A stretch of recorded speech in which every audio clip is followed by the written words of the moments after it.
Aujourd'hui, on va entamer la dernière partie du programme de physique par son premier chapitre qui s'intitule « Les lois de Newton ».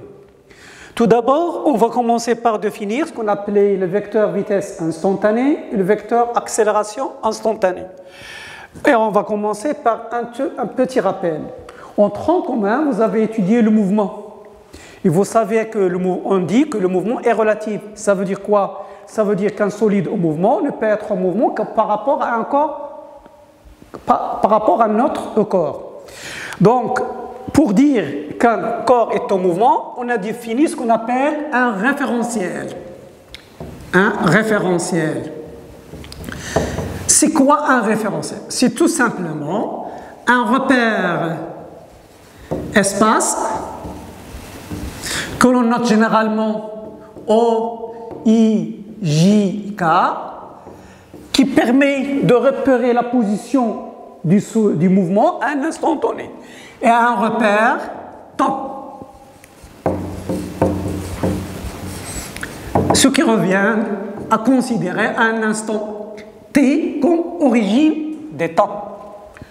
Pourquoi un repère d'espace et un repère repère temps? C'est tout simplement, lorsqu'on dit qu'un solide est en mouvement, ça veut dire quoi? Ça veut dire qu'il change sa position au cours du temps. Donc on est amené à définir sa position à un instant donné. Donc c'est quoi un repère espace? C'est un système d'axes OX, OY, OZ, dont les trois vecteurs directeurs sont respectivement I, J et K. Donc, considérons un solide en mouvement dont le centre d'inertie G décrit cette courbe. Donc, à un instant T, le solide se trouve dans cette position. Donc, comment est-ce qu'on détermine cette position dans ce repère? Tout simplement, on peut repérer la position de G en connaissant ses coordonnées dans ce repère. Donc, la connaissance de la position G par ses coordonnées X, Y et Z permet de déterminer la position de G. Or, puisque G est en mouvement, qu'est-ce qu'on peut dire de X, de Y, de Z? On peut dire que X varie au cours du temps, Y varie de temps au cours du temps et Z varie au cours du temps. Que l'on écrit mathématiquement que X est une fonction du temps, Y est une fonction du temps et Z, elle aussi, est une fonction du temps. Pour simplifier, on aura dorénavant à écrire tout simplement X, Y, Z, tout en sachant qu'il s'agit bien d'une fonction temporelle qui varie en fonction du temps. Ces trois équations constituent ce qu'on appelle les équations horaires du mouvement. Les équations horaires du mouvement. Pour bien comprendre ces équations horaires, on va prendre un petit exemple. Supposons que les équations horaires sont x égale 2t plus 1, y égale t carré et z égale 2. Donc, si ces équations sont les équations horaires, vous allez constater que l'on peut déterminer la position de G à chaque instant. Par exemple, à t0 égale 0, où se trouve le point G? Elle occupe la position G0, dont les coordonnées sont x0, y0, y0. Pour trouver ces valeurs, il suffit de remplacer par t égale 0 dans l'équation horaire. Ça donne 1, ça donne 0 et ça donne 2. À l'instant t1 égale 1 seconde, par exemple, G1 occupe les positions x1, y1 et z1. Donc il suffit de remplacer ici par 1, ça donne 3. Ça donne 1 et ça donne 2. Donc la position du G à l'instant T1 égale 1 seconde, 103, c'est le point de coordonnées 3, 1, 2. Ceci dit, on va définir ce qu'on appelle le vecteur position. C'est quoi le vecteur position? Le vecteur position, c'est tout simplement le vecteur OG. Le voici. Donc, son origine est le point O, origine du repère, et G, c'est la position G. Si on vous demande d'écrire, donner l'expression de OG, il va s'écrire tout simplement XI plus YJ plus ZK. Donc l'expression de OG dans la base OIJK, c'est XI plus YJ plus ZK. La distance D qui est égale à tout simplement à la distance OG, c'est la norme du vecteur OG qui est égale à x carré plus y carré plus z qui est toujours une grandeur positive. Donc, ceci dit, on va parler de ce qu'on appelle la trajectoire. C'est quoi la trajectoire d'un mouvement? La trajectoire, c'est l'ensemble des positions occupées par le mobile au cours de son mouvement. Si sa trajectoire est une droite, une droite, on parle alors de ce qu'on appelle un mouvement rectiligne.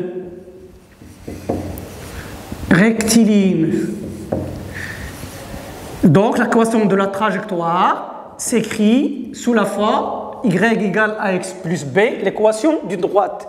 Si par exemple la trajectoire est un arc de parabole, si la trajectoire est un arc de parabole,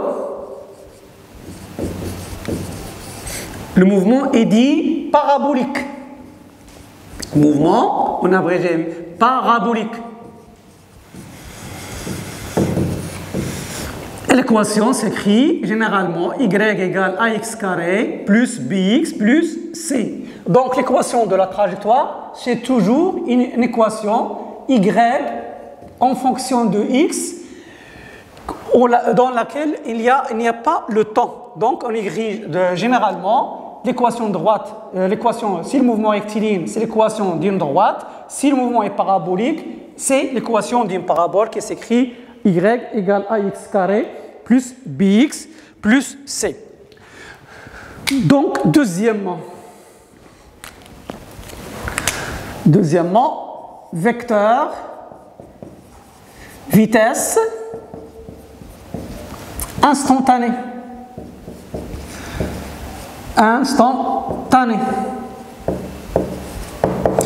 Par définition, on définit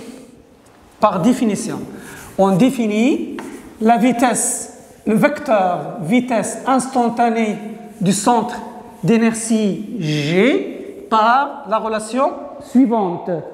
V, vecteur Vg, est égal à quoi? À la dérivée par rapport au temps du vecteur position OG par rapport au temps. Vg égale d de OG sur dt. Donc on va essayer de trouver, on sait que, n'oubliez pas, que l'expression de OG, c'est xi plus yj plus zk. Donc, on va essayer d'exprimer, on vient de donner les coordonnées de Vg en fonction des coordonnées de OG.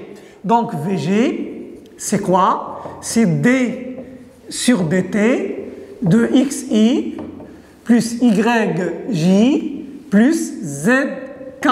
C'est tout simplement dx sur dt, i, plus dy sur dt, j, plus dz sur dt, k.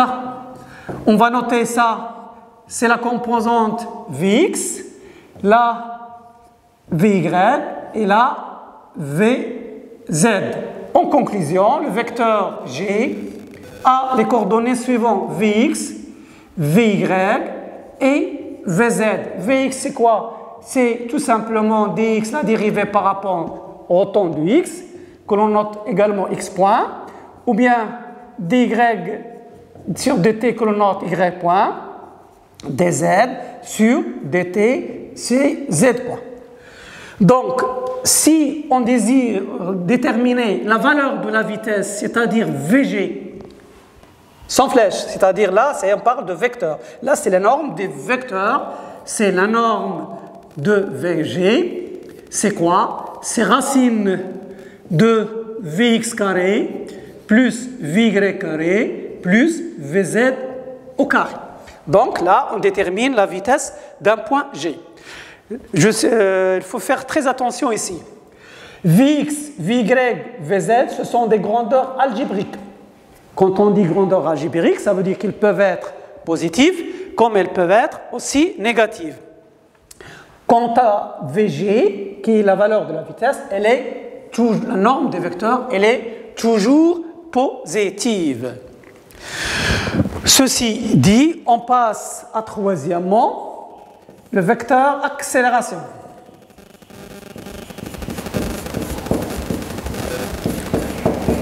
Toujours instantané. Le vecteur instantané, par définition, c'est quoi? On définit le vecteur instantané par la relation suivante. AG égale la dérivée par rapport au temps du vecteur vitesse. Donc, on procède de la même façon. Elle s'écrit AXI plus AYJ plus AZK. Donc, AX, c'est la dérivée par rapport au temps de Vx. AY, c'est la dérivée par rapport au temps. Et AZ, c'est dVz sur dt.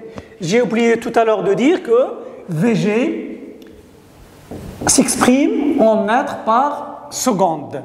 Donc là, l'accélération AG, la valeur de l'accélération, qui est la norme du vecteur, elle s'écrit AX racine de AX au carré plus AY au carré plus AZ au carré qui a une grandeur positive. De la même manière, AX, AY, AZ, ce sont des grandeurs algébriques qui peuvent être positives comme elles peuvent être aussi négatives. Donc AG, n'oubliez pas, elle s'exprime, son unité, en mètres par seconde carré.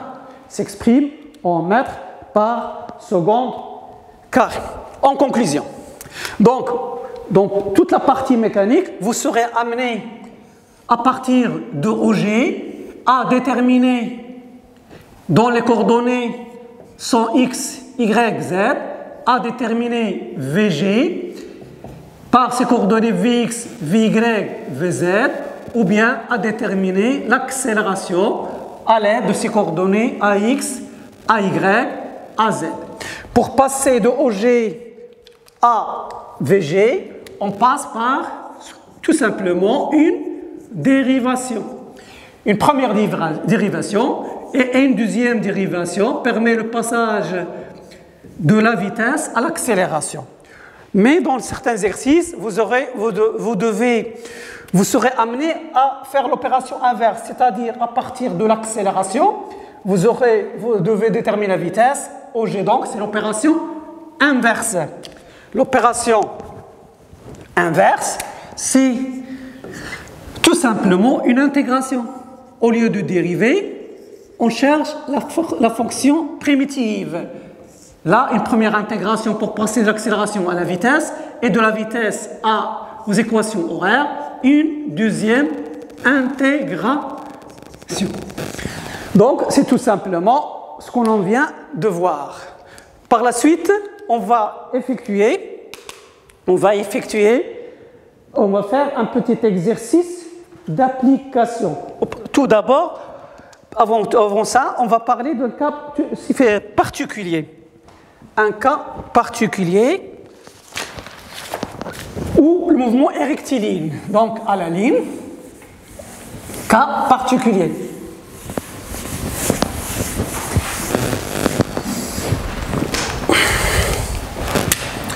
Donc, cas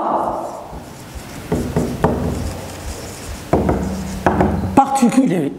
Lorsqu'il s'agit d'un mouvement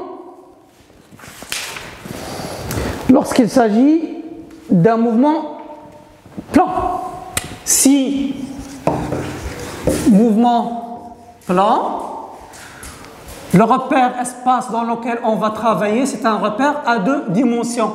Donc, OG, radicon x, y tout simplement, VG, 2 coordonnées Vx, Vy, ou AG, AX et AY.